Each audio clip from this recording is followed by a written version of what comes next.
here's a quick video on how I do it, and some may think that I over trim, but I've been doing this the last few years and I get tons of tomatoes when I do this. This is my lemon boy. I've got 2 early girls and an early beefsteak. I mean, just look at the amount of tomatoes on there.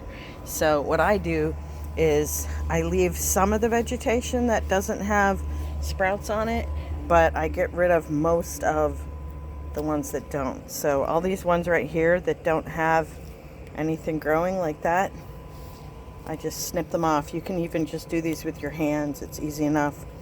I usually use my clippers so my hands don't get all icky, but just like that. So none of these are going to grow fruit. I also get rid of anything that goes too high, because if it does grow fruit, then it's going to pull down on the plant and damage your limbs, and probably you'll end up losing any tomatoes in that area because you killed the plant in that area. So just be very careful. And you also want to make sure, obviously, that your plant, like I didn't, this must have just grown crazy fast, but make sure it's on this side of your hoop so that it keeps it, the tomato cage, so that it's supporting it properly.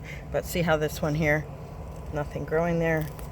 Just go there, and you can tell them apart because the other ones have the little sprouts like that.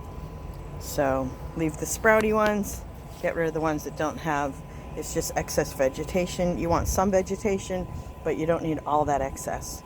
And you don't want it to where the plants are running into each other either.